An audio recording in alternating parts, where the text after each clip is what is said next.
And welcome back, everybody, to I'll Hang Up and Listen, brought to you by Fatty Beer Company, Western New York's premier market and tap room with over 300 beers to choose from at 6 different Western New York locations. If you want a beer, make sure you make it a Fatty Beer. Let them know Two Goalies, One Mike sent you. Buffalo Logo Apparel, one of the best spots to get all of your Buffalo sports apparel needs, whether it's your shirts, your hats, your hoodies. They have it all over at buffalogo.com, Buffalo Logo Co. on Instagram and Twitter. You can find Fatty Beer at Instagram, on Twitter at Fatty Beer, and fattybeer.com. I am Duane, your host, with my co-host Connor Hurley. Sabres March Madness continues, doing the same old song and dance we've become accustomed to over the past couple of years. Hurls playing meaningless hockey in March and April when it doesn't really matter to some, I guess. But Sabres win 7-3 tonight against the Pittsburgh Penguins. Your immediate thoughts after honestly watching a very dominating performance and the third start and third win in a row from Mr. Optimus Rhyme, James Reimer.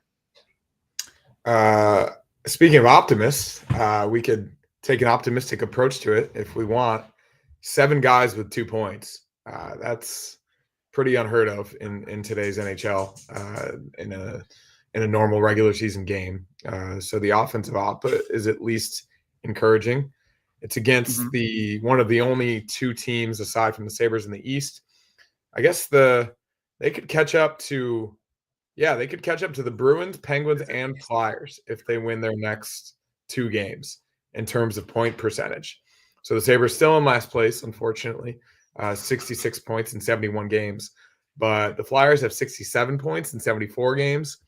The Penguins 69 points in 74 games, and the Bruins somehow, who have lost 7 straight, which is pretty remarkable thinking about that, but makes sense given their trade deadline, 69 points in 73 games. So as long as they've been in the bottom of the East, at least their play recently, as we discussed, which obviously has been pretty meaningless. But if we're being completely real, every game since the 13-game winless streak has been relatively meaningless. That is what tanked their season. And Lindy Ruff and Kevin Adams basically admitted as much during the Beyond Blue and Gold Insights yesterday, which I, for one, didn't really know what happened, but I followed a thread today that described everything they said. And in a shocking turn of events, I do believe that both Lindy and Kevin Adams answered the concerns of the fans in a way in which they have it in a really long time. And we can kind of get into that because I think yesterday was way more important than today. Today's good for the mojo of the group.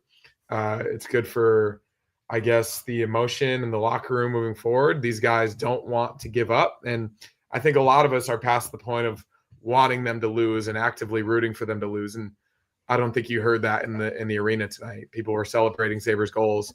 They weren't celebrating Penguins goals. It wasn't like 10 years ago. So I think we're all past the point of tanking. I don't know how many games are left. 11 games are left. So it doesn't really matter. They're not going to make the playoffs, but at the end of the day, I do want to see some forward progress like we did tonight moving forward. Yeah, I was reading into the Q&A a little bit. I personally didn't.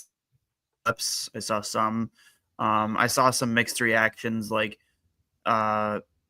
essentially fans believing that what they took from it was they plan on running back a lot of the same roster next year, which wouldn't surprise me.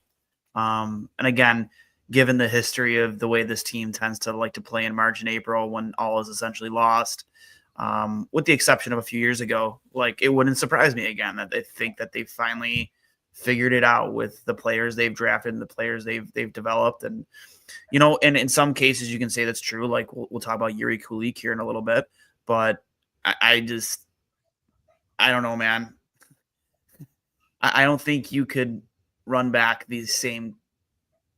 essentially the same core without any major additions, and A, expect fans to get on board to start the season, and B, if it all falls apart again, you're probably firing your GM. You could be firing your coach. You could, like, I don't know, man. If you're Rasmus Dahlin in year 2 of this contract, you've already seen the smoke that came from earlier a few weeks ago. Like, I just don't want to waste another year of players' primes. You know what I mean? Yeah. I mean, Lindy's got 1 year left on his contract. So at least for him, I do think it potentially could be like a do or die situation.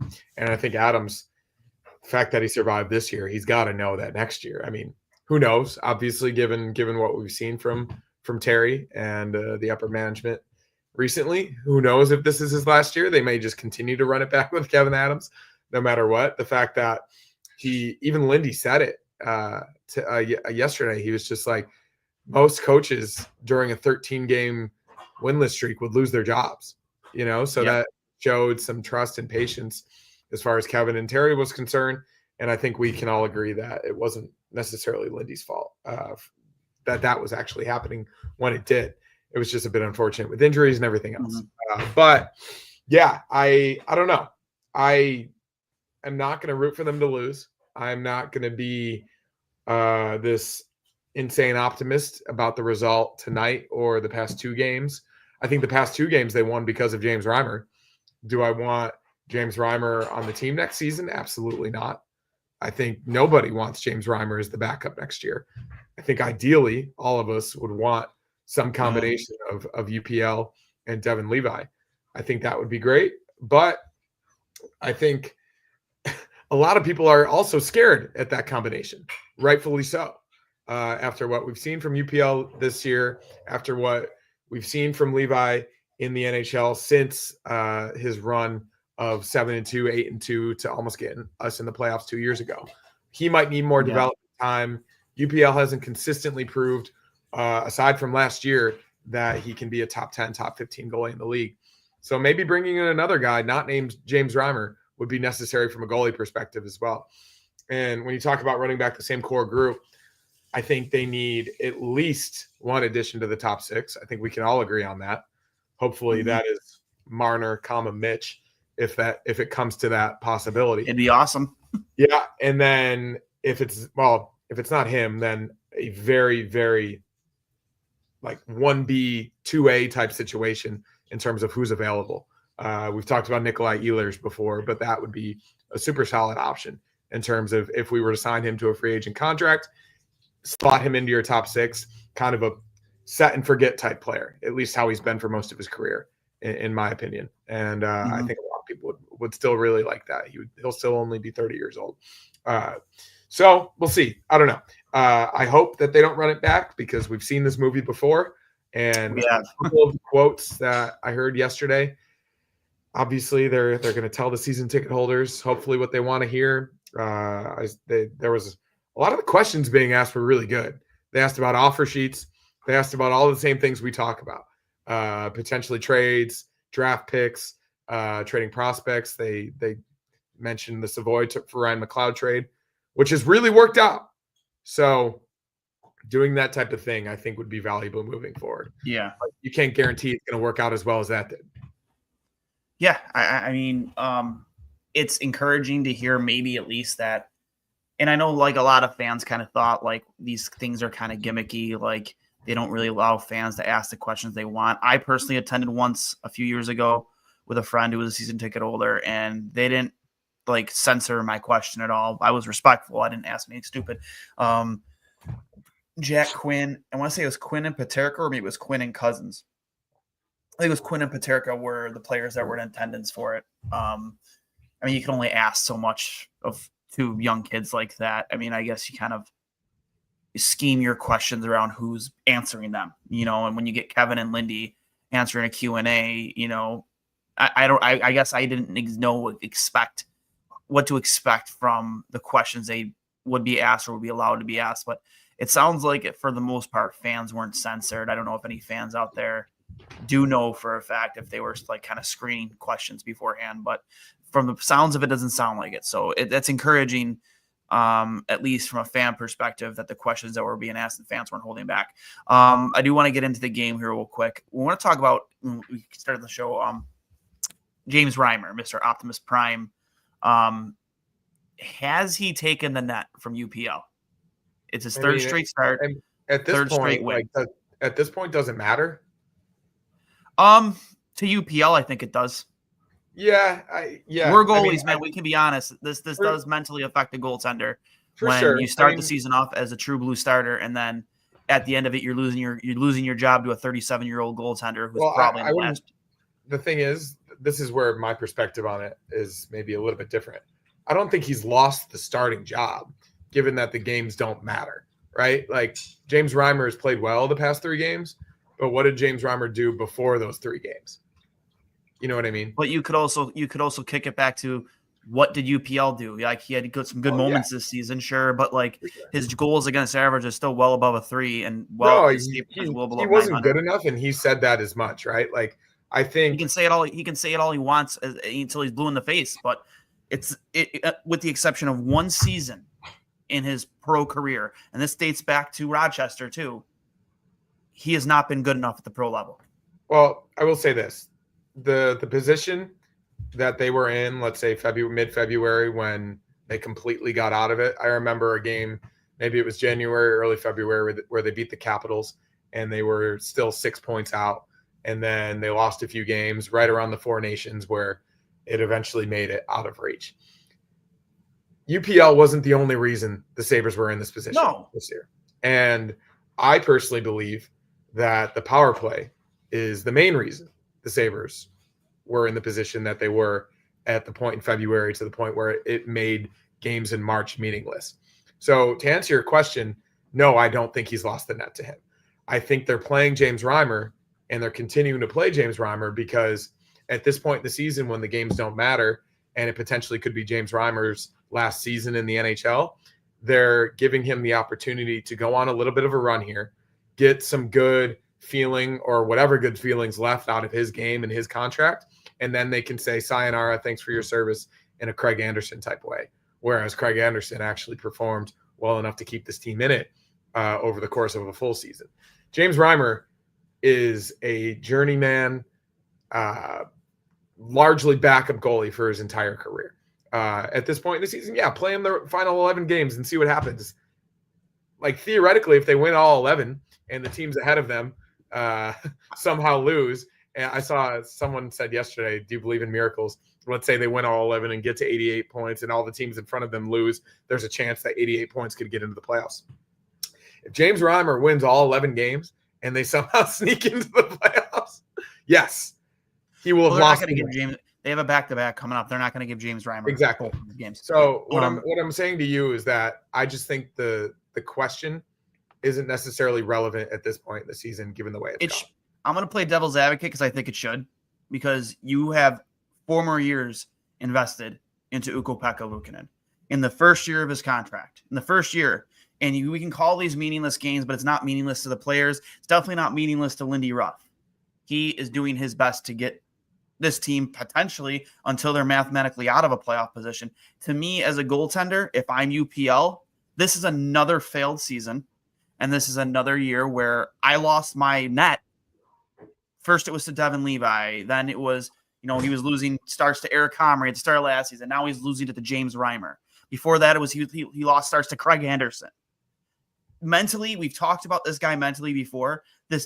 For a young goaltender, this early in his career, this isn't good for him. It just isn't. And if it's meaningless games, to me, he should be in the net. Yeah, it's nice.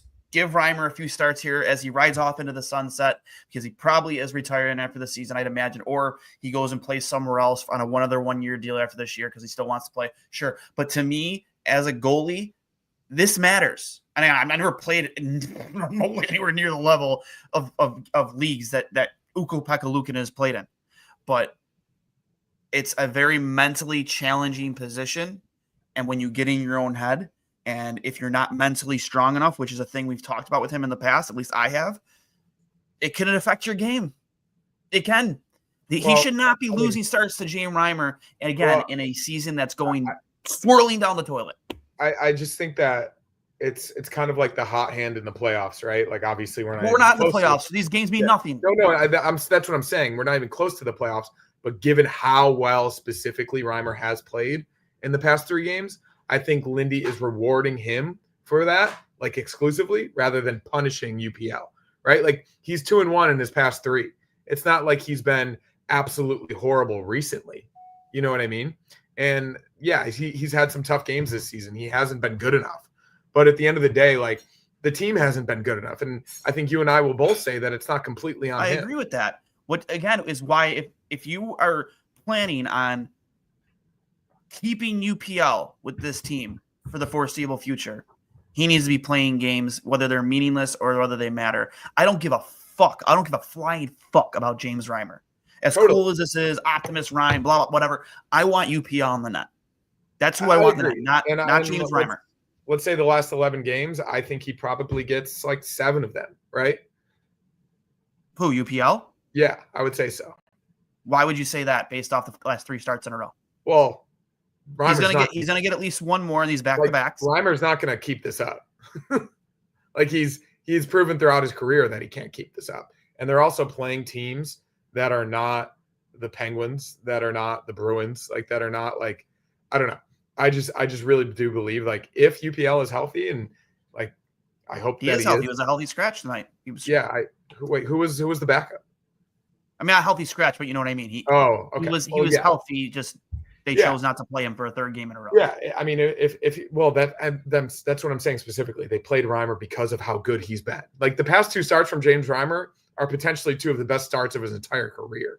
So you reward a guy who's 36 years old, like you said, who is probably retiring at the end of the season, and he's the hot hand right now. And yeah, it matters to these guys. It matters to Lindy. It matters to the organization. They want to win games. They don't want the opposite to happen. They don't want to be blown out 7-2. But if the guy is on a run and he's in a rhythm, you continue to start him. I don't think it's like that. I get what you're saying, but I wouldn't read into it as like from a UPL perspective. I really wouldn't. I don't know, man. I guess we can agree to disagree a bit there. I don't want to see these last 11 games and see UPL only get 3 or 4 starts.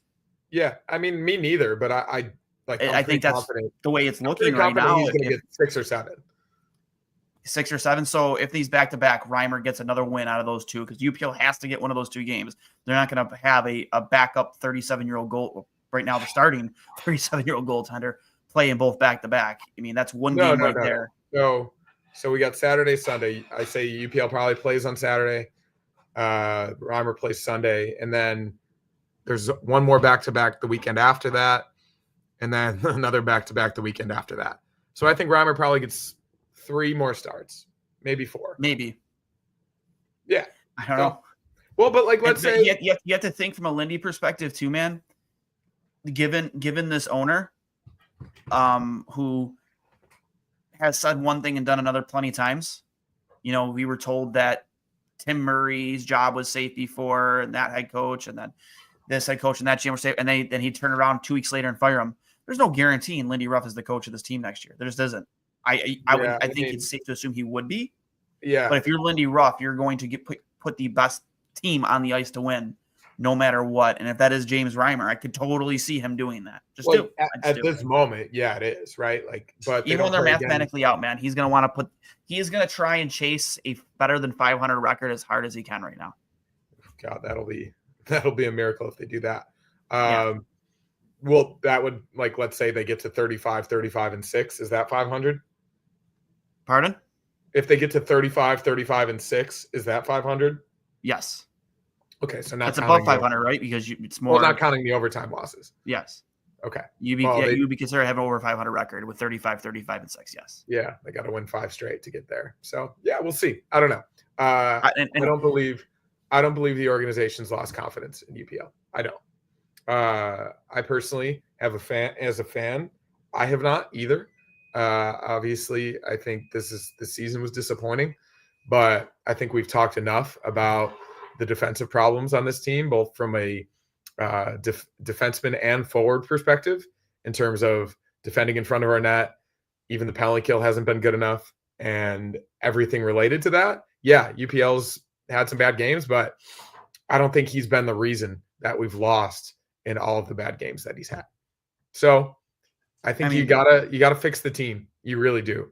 And I get your optimism. Believe me, I'm still optimistic about Devin Levi as well. He's performing really, really well in the AHL. But look at his numbers in the NHL this season. They're bad. They're objectively bad. And whose numbers are, sorry? Levi's. He has a 4 goals against average. Like he has an 860 save percentage. Like he's been put behind this team who has been bad at defending, and he has not performed well either in the NHL. Oh, you're talking about. Are you talking about him in the AH? No, In the no, AH? no. His What the his fuck are you NHL smoking? numbers. No, he's not. He's been No, the best goalie in the no, AHL. no. His NHL numbers. I said. Okay, I could have swore you said AHL. No, Sorry. no, I did not. Okay, I was confused. Sorry. I was like, yeah. I mean, yeah. Again, but you're also talking about a 2021-year-old goaltender who's a rookie mostly, and you're talking about a goaltender who took a similar development path to the NHL, has had multiple years now in the NHL to prove himself. Yeah, I mean, it's just not the same comparison. I don't think it is. I don't think it is either. But 2 years ago, they thought he was their starter too, and they shouldn't have. You know what I mean? I thought personally Devin Levi should have been on the team, sure, but we went into the season. You and I both knew who they were probably rolling with the starter with the way the previous season ended when they missed the playoffs by 1 point.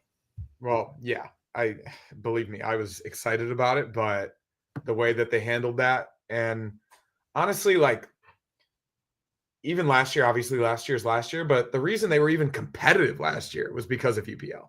Obviously, he needed to prove that again this year, but he earned that contract. He did. And maybe it was too long, but in terms of his numbers leading up to that point and relative to his age and other contracts similar to that in terms of their timeline, like it's not the most ridiculous contract in the world, especially for a starting goalie in the league. No, but he hasn't lived up to that. It was a team-friendly deal, but he hasn't lived up to it. His play last season earned him that deal. He did. I would say I would have been more comfortable with 3 years, not 5. Yeah, I mean, for sure. Probably that would have been smarter. But it's going to be looked at as another thing where you also got to inspire confidence in the player too, right? And I think they attempted to do that, and then they rolled back Matthias Samuelsson, Connor Clifton, Henry Jokiharju, and Jacob Bryson. You know, like I don't know. I think there's two sides of the same coin, and while he hasn't been good enough, neither is the team. So I think you can have that discussion as well. Yeah. Well, on to the next topic. Has Jiri Kulich arrived as a top 6 player at least for the Buffalo Sabres? I sure hope so. I think he's proven, especially with better line mates, that he can be a really, really effective player in this league. Like his underlying numbers are really, really good. I mean, I don't know if this is updated from tonight, but it probably isn't. Yeah. So he had 2 points tonight. So he had 2 goals. Yeah. 2 goals, no assists. Yeah. So he has 21 points in 51 games. It's pretty good for a 20-year-old player, right? Like correct. If he played 82 games, that's probably close to a 35, 40 point pace. And at Peterka's age, he didn't have that at Quinn's age, Cousin's age, everything else. You see it with his shot. You saw it with the second goal tonight. Like he can score from anywhere. And when you have that NHL, I would say almost elite level NHL shot, yeah, he deserves to be in the top 6 next year. I think he'll have to earn it, but that's also very dependent upon who they sign, right? Because if they sign Mitch Marner, you could potentially put Jiri Kulich as your third line center, and that's a good problem for everybody. I'm not a good problem, but that's a good situation for everybody. Less responsibility, less pressure, but he'll probably still have pretty good line mates as well. So, yeah, I mean, I would like to see him in the top 6. I think as of this current moment, I'm completely fine with Ryan McLeod as your second line center. I think he's proven that he's able to live up to that role, both offensively and defensively. And if you surround him with better players and better line mates, he's really, really good too.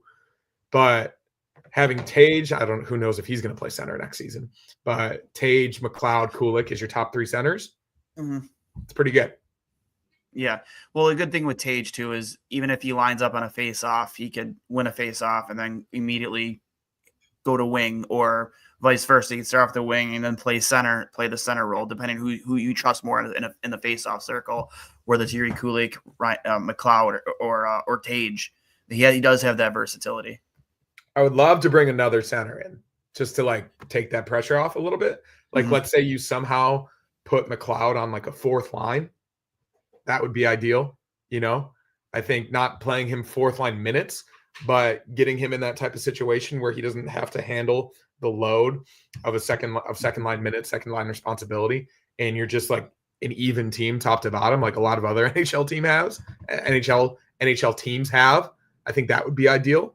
But yeah, I mean, for the most part, I think that's one of the more optimistic and encouraging aspects of this entire season is Yuri Kulik and his play. Yes. He's proven at 20 years old that he belongs in the NHL, and Yep. that's a good sign for everybody. No, I agree. I've loved what I've seen. That shot release is so sick. Oh yeah, and like So sick. how many goals does he have now? He's got I think that was his 14th. I think he's got 14. Like he potentially could get. And he's missed he's missed quite a few games. Not quite a few, but I don't think he started the season with Buffalo, I believe, right? I don't think he was in the opening night lineup. No, he wasn't. I could be wrong on that, but I don't. Can someone in the chat please check in on this? I'll look at his game log. It seems like so long ago, but no, I don't think he was. Well, you remember we got Norris. He played in the second game, but yeah, he did start with the team. He did miss a handful of games though too. So yeah, there is that to consider as well. We get Norris back healthy. McLeod is a super solid third line. So you forget about Norris, who has missed his seventh game now, seventh game out of 10 that he could have played. Not great, but no, you'd rather him get healthy and obviously not meaningless to the team, but meaningless to us. So it would be nice to know if this lingering injury is in fact the shoulder, because if it is the shoulder, they're not going to say that. Huh? They're not going to say that. I'll tell you that. No. I'm just saying it would be nice to know. Like, I don't know. It's frustrating not knowing what is going on with Josh Norris, just hearing that it's a lingering thing. I have to imagine when I hear the word lingering, it's them just saying, yeah, it's his shoulder. I don't know. But yeah, moving on. A lot of chatter on Sabres Twitter about draft position. I quote tweeted Joe Marino earlier today, and I said that he mentioned, why is everybody so fed up about draft position when everybody wants to trade the pick away? I personally, if we're in the top 4, I don't want to trade that pick. No way. Because the top 4 players are guys that many believe could contribute to this team next year. I mean, James Higgins, who up until midway through this season was considered to be a first overall pick, almost at the start of the season was considered to be a lock. You have Misa, you have Schaefer, you have Martone, who I like a lot because I think he's the type of player that Buffalo doesn't currently have. 6'4", really heavy and can score. A more skilled version of almost like Quentin Byfield. I don't know. For me, are they playing themselves? And here's the other part of that side of the argument is like, it's hard enough to get players to waive a no trade clause to come here. So you're really hoping for free agency and overpaying. Sure, maybe Mitch Marner, whomever will be out there. I think Brock Besser. Okay, maybe you can convince those guys to come here. But I think the next best option is to draft said player. Like San Jose got their guy in Macklin Celebrini and Will Smith because they drafted high, and these guys are just going to be superstars. At least Celebrini will be. Are they playing themselves out of a legit elite player right now? I mean, I think we've had this discussion so many times, especially 2 days ago when it was the 10-year anniversary of the Coyotes game. These guys don't care about that, and nor should they, right? Like you can't control what's going to happen. Of course, these guys are going to go on a little run here at the end of the season. They're going to try to prove that they are a winning capable hockey team. They haven't been a winning team, but they are a winning capable hockey team. But I would say 75% of these guys, maybe 85%, don't know the name Porter Martone or Michael Misa or James Higgins even. Like, no, of course not. Yeah, maybe they are, but like it goes back to the same discussion. Are we going to be rooting for them to lose? That's tanking. That's like promoting the tank. That's this entire discussion that we've had for a really long time. Personally, at this point, yeah, like it would be nice to have one of those 4 guys, but I'm not going to root for it. If the cookie crumbles, I'm not going to lose. Yeah, but if it falls that way, great. But at the end of the day, like I personally don't think maybe Higgins, maybe Martone, but I don't know if any of these guys would make the team next season. And even if they do, what are they on the 4th line? Like, I don't know. I don't think that should be the main concern at this moment. I think, as we discussed, based upon the Blue and Gold Insights thing, I think the main thing should be offer sheets. It should be not necessarily trading a top 5 draft pick, but trading a second round pick, trading prospects that have no chance of making the team. Is Isaac Rosén going to be on the team next year? Who knows? He made a really nice pass tonight, but like you don't necessarily know if there's room for him on this roster. You know what I mean? And that's not necessarily thinking about 2 guys they could bring in this summer, either in a trade, an offer sheet, free agents, and etc. So no, I personally, like, believe me, I'm excited about the possibility of these guys. I'm way more excited about the possibility of Gavin McKenna in 2 years, given what he's done in the WHL this year.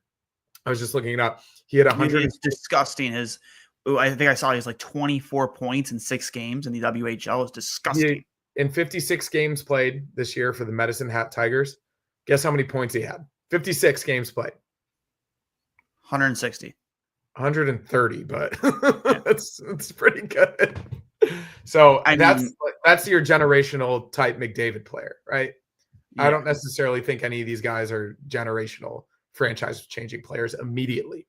They could be very good, but I'm not going to root for this team to lose over the next 11 games so we have a better chance of drafting in the top 4. I'm completely done with that. Mm-hmm. I don't know. It's to me. I've said it. I've said it plenty of times. I'm not going to root ever again for this team to lose. Even if we're currently mocked to draft a guy named Caleb Denoyer. I guess that's probably a French pronunciation, from the Q. He's a 6'2", 170-pound center. He had 84 points in 56 games in the Q this season.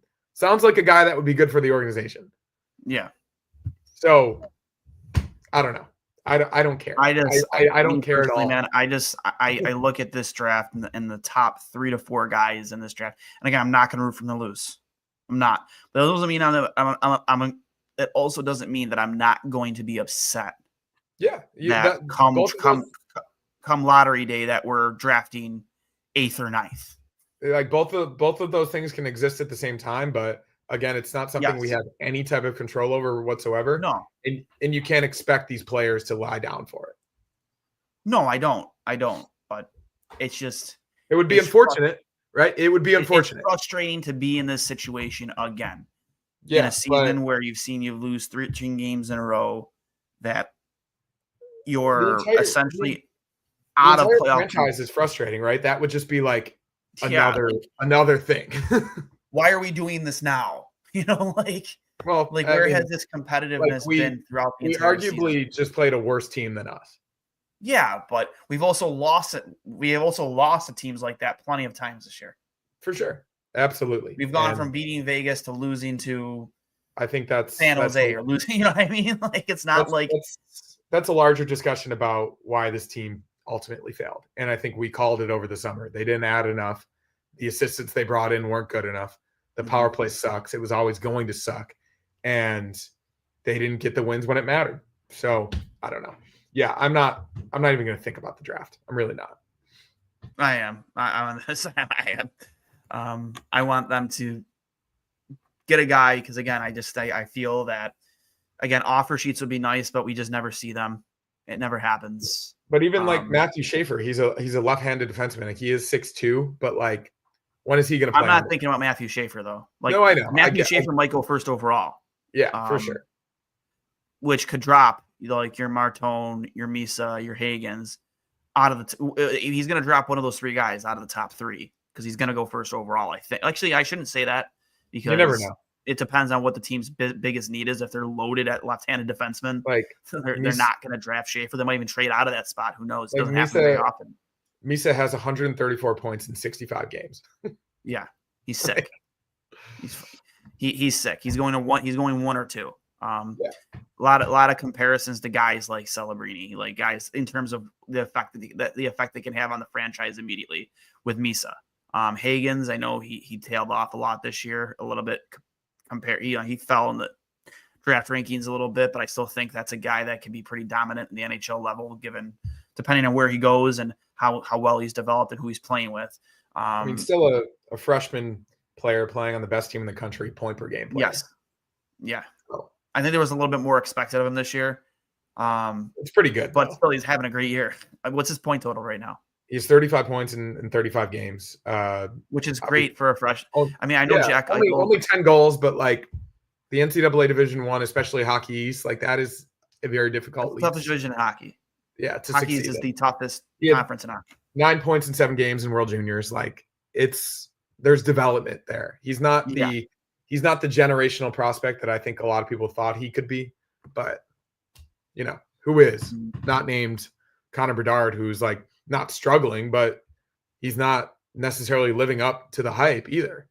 So I don't know. Here's interesting. We could lose Peterka to an offer sheet. The Rangers trade noise at the deadline makes me wonder if they offer sheet him after what St. Louis did last year. I mean, yeah, that's another thing too. There has been rumors that Peterka isn't happy in Buffalo. Does he get offer sheeted? I think personally, if you want to keep Peterka, an offer sheet is almost the best way to go about it, because offer sheets are generally 7 to 8 year deals. You lose picks in that matter, but if he signs the offer sheet and you match it, he has no choice but to play for you. Right, for sure. And almost like kind of like a wishful thinking if you really want to. And it would probably be similar to what they were going to offer him anyway. Yeah, exactly. So, any final thoughts before we get out of here, Hurls? Yeah, I mean, in terms of the game, whoop-de-doo. Again, I'm not going to celebrate the wins in terms of like, oh, this is what's going to finally change it, because we've been down this road before. We've seen this movie. They beat a really bad team. I'm happy they did at home. I'm happy they did on Pride Night, to be honest. Like, I think that's good for the fans. It's more than just tape. Yeah, that's like, that's a nice thing. It's good they didn't get blown out by the worst team in the Eastern Conference. And then in terms of moving forward, we'll see what happens in these final 11 games, and then our draft position will be what our draft position is. And then you go into the offseason knowing that, how many times have we said this, but if you don't meaningfully add to this team, we will be here a year from now saying the exact same things. Mm-hmm. So I don't know. I have a pretty like clear list of things I want to see this offseason. I would say someone to come in and take a fresh look and be a president of hockey operations is probably number one, because I think that would affect everything else. I think that would affect the roster. That would affect the coaching staff. That would affect the scouting department. That would affect the analytic department. That would affect every single thing about your organization. I'm not necessarily saying Ken Holland, but a guy like Ken Holland to come in to take a look at what this organization is, why they are the most embarrassing organization in professional sports, not named the New York Jets. And then you have 3 to 4 months to make moves to try to make this team competitive. That's it. Mm-hmm. And that's where I'm at right now. If we get Michael Misa, fuck yeah. That'd be fantastic. Again, it is a lottery system, so even if you don't finish in second last, or third last, who knows what'll happen. Is it the rule? Is it still the rule that if you finish in last, you're automatic? I don't think it is anymore. You're guaranteed the second. No, I think that ended last year. I think that it might have ended after McDavid Eichel, honestly. I think it's been a thing for a few years at least. Oh, I just went on Tankathon, press the sim lottery button, and Sabres first overall, Michael Misa. So, oh my God, could you imagine? That's a good sign. We'll see, man. We'll see. Yeah, we'll see. Well, just remember, everybody, this is brought to you by Fatty Beer Company, Western New York's premier market and tap room, with 6 different Western New York locations. If you need a beer, make sure you make it a Fatty Beer and tell them 2 goalies, 1 mic sent you. If you've enjoyed our show and the content we put out, you can find myself at Duane S39 there on the screen. You can find my co-host Connor Hurls at CHurls13. You can find our show at 2 goalies, 1 mic on Instagram and Twitter. If you're audio only, you can find us at 2 goalies. You just search 2 goalies, 1 mic on Apple Podcasts, Spotify, wherever you get your podcasts, or you can search 2 goalies, 1 mic on YouTube. If you are watching on YouTube, as I see many of you are here in our gallery, shout out to Joel LaChance, new viewer. Welcome to the chat. Get Marner. We're right on board with you with that. If you get Marner, I don't care where you draft, honestly. But no, if you are watching on YouTube, please hit subscribe. Please hit the bell notification so you get notified when we go live. And please, please, please like this video. All you in the chat, like this video right now. Like it. Hit the like button. It helps us a lot with the algorithm. So that being said, I am Duane for Connor Hurley. This has been another Sabres post game of All Hang Up and Listen. and we will talk to you later. As always, go Sabres.